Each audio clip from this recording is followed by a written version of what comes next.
2024 has been flying by, so it's time to talk about the cream of the crop, the best of the best, my top 10 favorite movies of the 2024 thus far.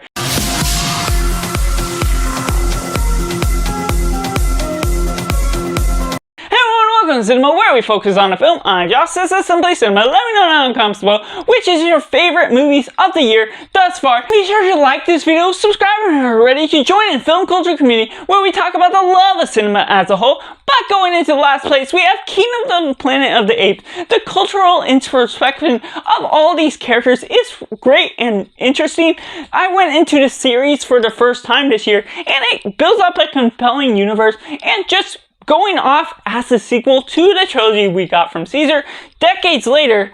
what we get out of this one builds up a whole new generation that becomes compelling by the interesting specs that it builds up from just this one character that is naive within all of his community about Caesar and his reign, what has all been going about in the monkey world and what is going inside the human world as well. Just the progression they build upon the plot creates some great new possibilities for where they could go into the future. But for this film alone, Wes Ball is a great director that brings out some great cultural ideals that builds upon the villain side of things in a way that also creates this group that, while they're not naive, they just have a twisted view of what Caesar was like, his reign and his motivation, his actions, and what he was all for in the essence of what was giving hope, his love for humans, and everything along the lines of that, which builds up a great introspection into all of these different monkeys, building upon human characters that are very minimal, but mean a lot more for what the film has to offer as a whole, creating some great ideas, great characters. And while there could be so much more going forward with this film on its own, it's a great new fresh start that balances in on what we got in the past, making this a great film as a whole. And at number 9, we have Monkey Man. Now this one is just a fun action piece that has its own substance for creating all of these character innovations and introspection into what is all about the justice that they are fighting for. And there's purpose in the motivation within our main character. Dev Patel has a great performance, and that's his directorial debut that really delivers on some great substance throughout the film. Great color scheme, great cinematography, and how they balance in the music, the action pieces, and the choreography as a whole just makes this a fun and entertaining piece to be had as a whole. And at number 8, we have Lace. Now this is one that not many people have heard or have been talking about it, so I do recommend what this film has to offer for just its down-to-earth, closed in one location setting, and it has 4 cast members that really play all the roles and builds upon a small production that makes use of everything it should be doing and creates this thrilling tension just by the minimal amount of characters, the minimal amount of story you're really taking on for. And the characters have different motivations that build upon questions, things you have mysteries along the way, and how you have to suspect different motivations to go in different ways that secrets might be hidden from the characters and the audience as a whole. Just builds upon something that's thrilling, tense, and really works wonders to how it utilizes its cinematography for such a small space and still making great use of everything that has, while being very minimal in everything it has. And at number 7, we have Thelma, a recent release that I just highly enjoyed, just for going right off the bat, having the proper feel of being unique and having its own unique style, and just taking us into the culture of being aging and this older generation, what they're facing, what the questions they have, and the naiveness of certain things that it's hard to learn new tricks in one sense, and just what we go all about with that, while also having a main character. June Squibb is a great actress for what she delivers on, and just her adventurous attitude for her character, while also having money stolen from her and having to get it back from the internet thing and everything that flows on throughout that. Just builds up a great story with unique characters and great performances. Again, this isn't a large cast, at least for what we're getting, but for what you're given, it creates some great environments, a setting that is constantly moving, and great ideas for the ideas that not only builds upon the aging culture, but also upon the younger generation and the in-between for everything we're getting throughout all the characters, and the grandson that has his own problems he's working through, and just what all that provides gives something for a generational gap to be collided with, to be something that all generations can watch, have a good laugh with, and just have a good time overall. And at number 6, we have Civil War. Now, I love this one not just as a war film fanatic, but as someone that loves the nature of introspection to the cultural divide between how America is at hand and just what they have. It's a political side of things that doesn't go into specific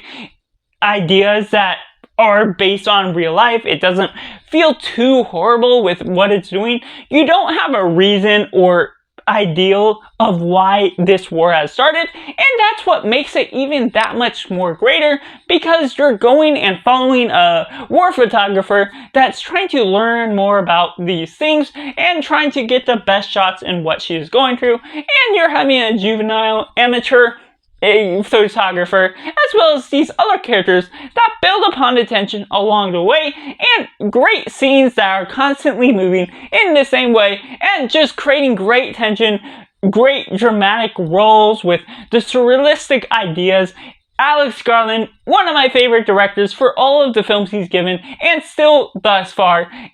just what he has to do with the cinematography and colors and all throughout just makes this be one of the better films of 2024. But before we go into my top 5, make sure to like this video if you enjoy it, subscribe if you're ready to join the film culture community where we talk about a lot of cinema as a whole. Make sure to leave your top 10 movies of 2024 thus far. But going into my top 5, we have Inside Out 2, a great sequel that was well deserving of the divide of where they're going for, and it is classic Pixar, right back to the table, and I can just generally enjoy all the emotion they have brought back into it, and just anxiety as a character. It could be too relatable for some stretch of imagination, but what we're getting with Riley, we're getting more ideals and a look into the outside world, what she's going through, and yet we still get a great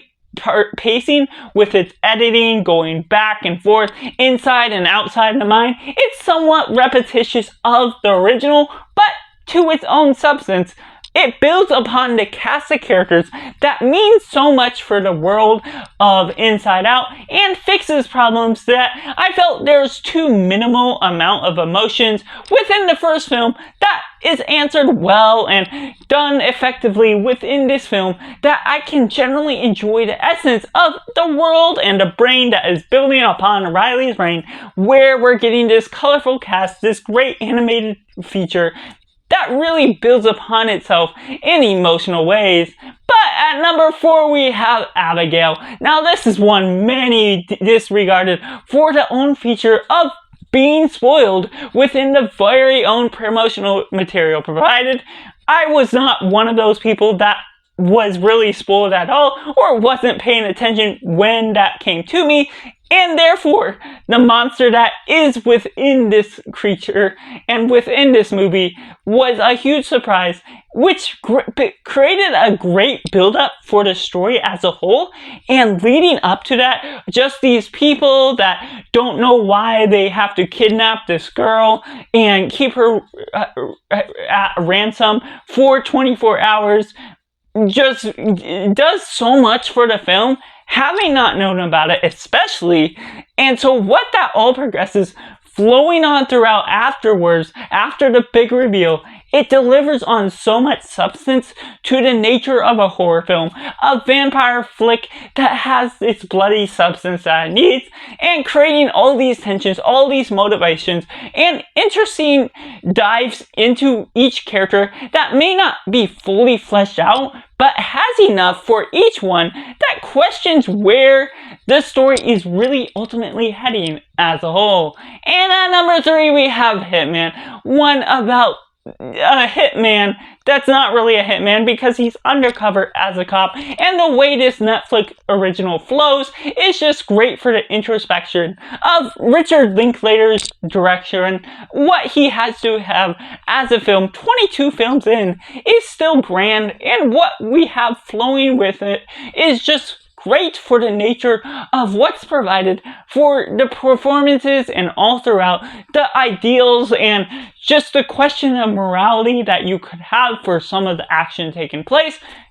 can create its own sides, but ultimately have its own fun for the action that's provided, how you dive into these characters, the motivations, the morals, and everything that's provided, creating some great tension, great twists, and just a great lead up to how everything is built up along the way of your whole. And running up, we have Challengers. Now, this is not your typical tennis movie, of which there's few and far between. And it's just a sports movie that goes into this romance side of things and a bunch of other mix of genres. And it perfectly captures all of them and intermixes them in fun and entertaining ways. Just what Luca brings as a director, creates some great cinematography, great camera movements, going introspective in different ways that's very creative for its own craft, and just going into all of these characters' lives, going into the nature of who you want to side with, this love triangle that goes in all sort of different directions, going about a non-chronological order sort of tale where you're going from recently, right now, at the end of the tennis match, all the way through 10 years, generations to go, and what that all pulls off creates some great chemistry between all these characters, ones you have to try and choose a side with, and you can't quite do it. And once you get all of these creative shots with all of how it's paced out and becoming non-chronological order, just creates so much more meaning once they show a particular event happen, flashback to the actual tennis match, and a look means that much more to how you're progressing going forward. And that's what makes the editing so fantastic to this film, so creative within its own juices of how it propels this story forward. Even if it's a longer film, even if it has so much substance to take in, it does everything what it needs to with the timing that's provided and delivering on some great performances, great moments of tension and chemistry and romance, intermixing so many different genres together and doing it all in so wondrous ways that I just really love as a whole. But that leaves at number 1, Dune Part 2. Now, I just adore what this film has to offer, not only for its sci-fi drama, but having read the book, I'm just a massive fan of what this delivers on. The cultural vibe, the environment. Denis Villeneuve created this as a passion project from having loved it from when he was very young, and just what it dives into these characters. It's not a perfect adaptation necessarily, but it's still a perfect look into Denis Villeneuve's vision of what certain things needed to be cut out, but building upon the blocks of everything that he wanted to have as a whole, while also respecting all the vibes and cultural boundaries, the knowledge that Frank Herbert had as the author of the book, and what that explores within the general essence of this film, how it builds upon the world of Dune and everything that is going on a lot more. Just an introspection look to all these great performances. Timothée Chalamet is just fantastic as Paul Atreides, who is such a complicated character, and the Chosen One character, that in order to become the Chosen One, he's really giving up the simplicity of everything that he has to become essentially the anti-hero of the team, and what all that goes into play builds in some great suspense of, while it finishes this gap of the story and everything moving forward, there's so much that could be going on that I'm not as familiar about the future books, and so what that all progresses to still builds upon its own substance with great new additions with Christopher Walken and Florence Pugh in their own respective performances. And so just what that all builds upon within the substance of this world, as a huge sci-fi fan, as a fan of the book personally, just delivers on everything it needs to and more, making Dune Part 2 my #1 film thus far of 2024. And so that's just my ranking of my top 10 2024 rankings thus far. Let me know down in the comments below what you think of 2024 as a year of movies and your top 10 movies of 2024. Make sure to like this video if you enjoyed, subscribe if you're not already, to join the film culture community where we talk about the love of cinema as a whole. But that's just all. Make sure to do yourself a favor and go watch a movie.